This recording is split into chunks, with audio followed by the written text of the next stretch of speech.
Hello, in this video, I will discuss about self-concept and its dynamic. And there are three objectives. First, explain what is self-concept and its dynamics. Identify the truth about oneself. Illustrate the reason why one needs to understand the true concept of one's self. Have you ever asked this question to yourself? Who am I? What's the reason why I was born? This is the why of your life. You cannot answer who are you, who am I, if you fail to discover the purpose for your existence. And if you fail to connect to the one who created you. That's why you need to have the right concept about yourself. And what is uh, self-concept?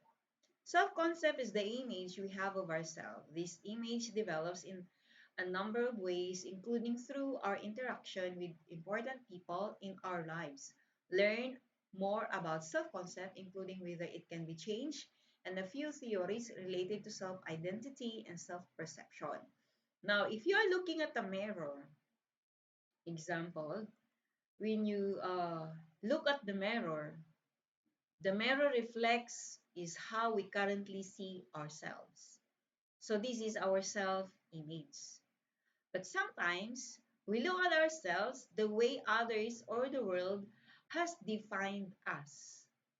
And that is like looking at the picture frame and believing that's all we can ever be.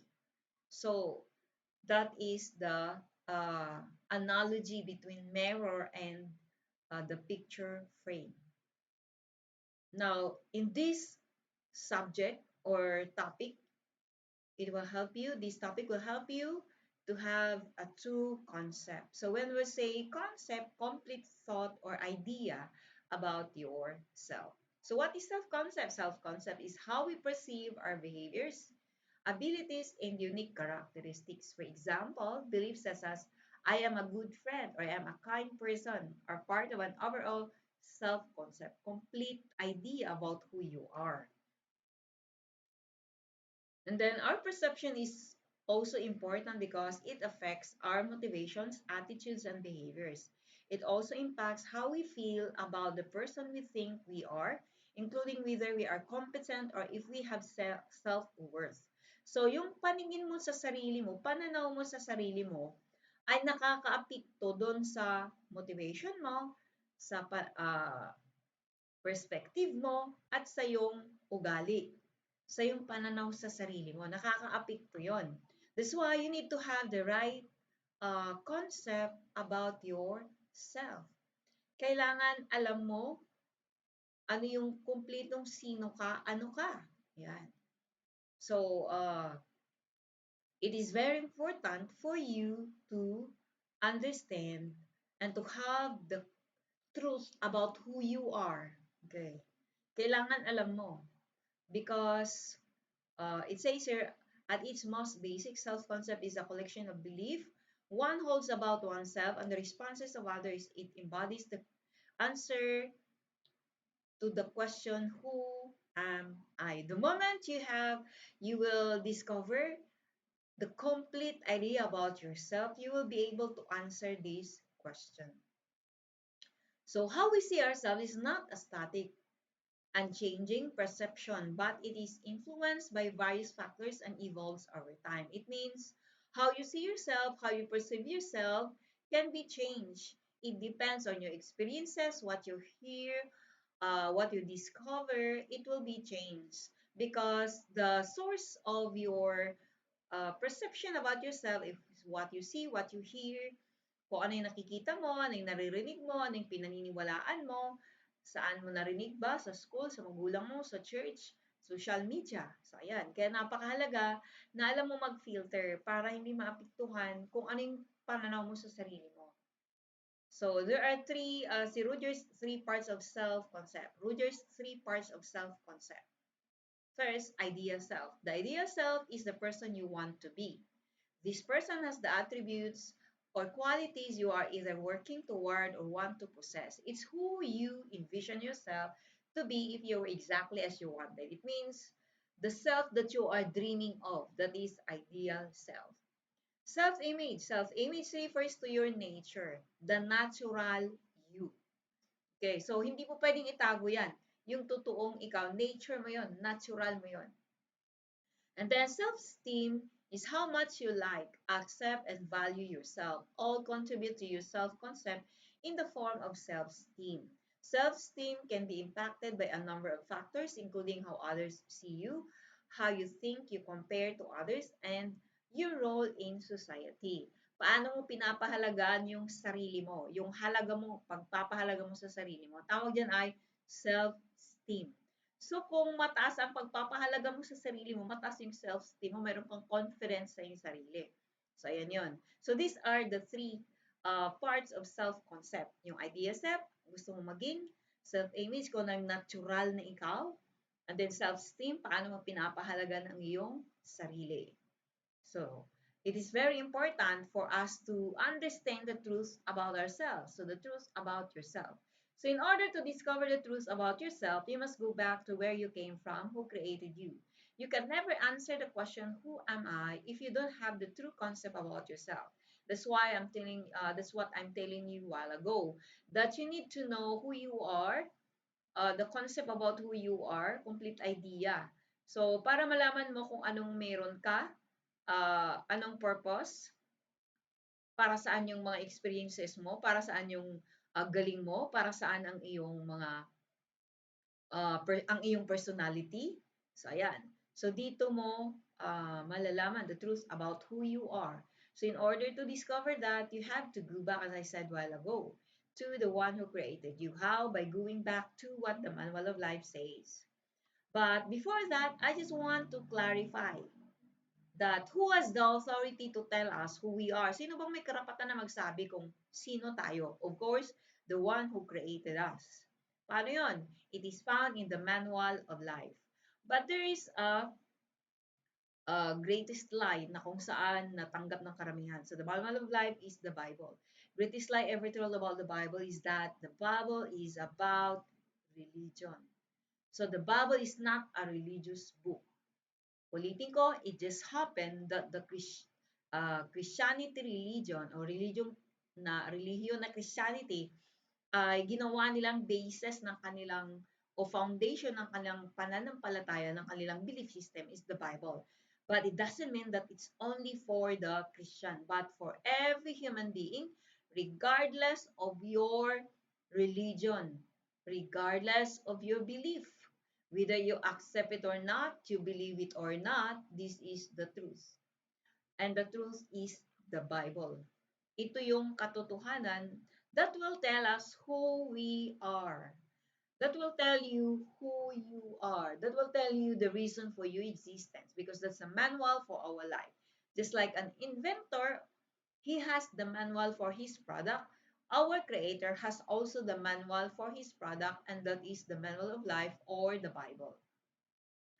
So it says in Genesis chapter 1, verse 26, then God said, let us make mankind in our image, in our likeness, so that they may rule over the fish in the sea, and the birds in the sky, over the livestock, and all the wild animals, and over all the creatures that move along the ground. It says here, let us make mankind in our image, in our likeness, so that they may rule.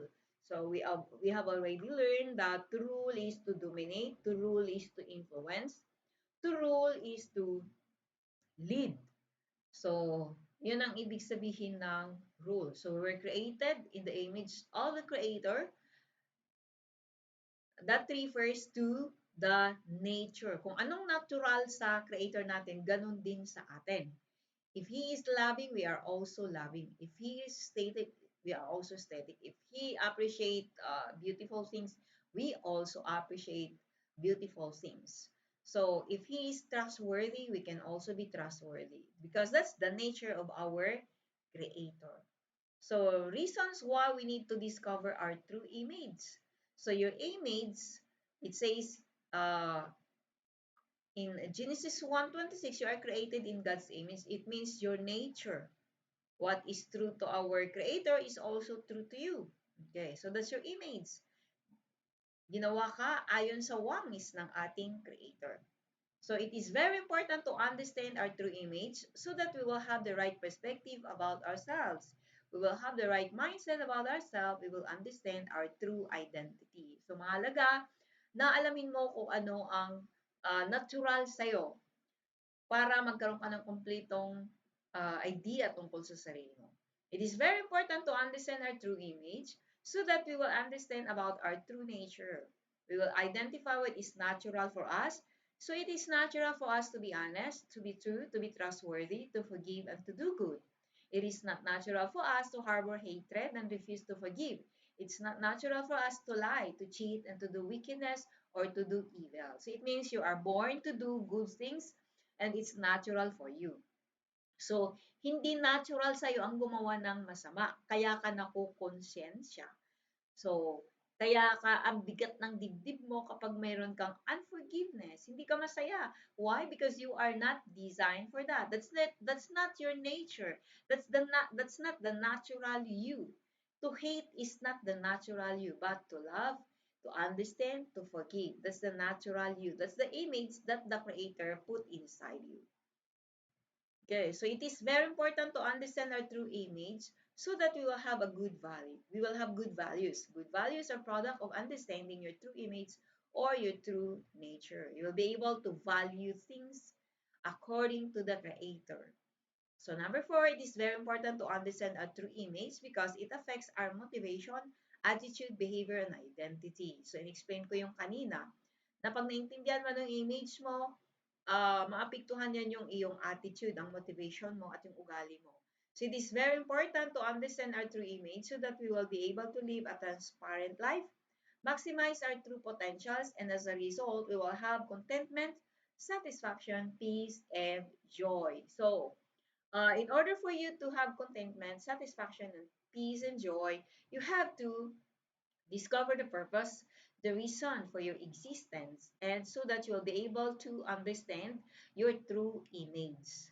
You'll be able to live a transparent life. Okay, now, in summary, what is self-concept and its dynamics? What is the truth about yourself? Discuss the reasons why do you need to understand your true image. Self-concept is your collective ideas, belief about who you are, including the idea self, self-esteem, and yung kaninang tatlo na kay Rogers. Okay, so yun yung diniscuss ko kanina, yung self-concept mo ay kung ano yung pananaw mo sa sarili mo. Yung mayroong tatlo kanina, kay ulitin natin, papakita natin sa iyo. Okay, so these are the three. So when we say Rogers, 3 parts of self-concept: ideal self, self-image, and the self-esteem. So, ito na, babalik natin kanina dun sa tanong. And you have to answer this at the comment below that will be considered as your attendance. So, what is self-concept and its dynamic? So, it is dynamic because your concept about yourself is not static, but it will be changed. Depende siya sa mga naririnig mo, pinaniniwalaan mo, at sa mga experiences mo. What's the truth about yourself? You go back to what the Manual of Life says. So, na-explain ko yung kanina. And then, discuss the reason why do you need to understand your true image. So, I hope you understand. So, I have also the module that I've sent in the GC. Okay, so that's all for this video. Thank you and God bless.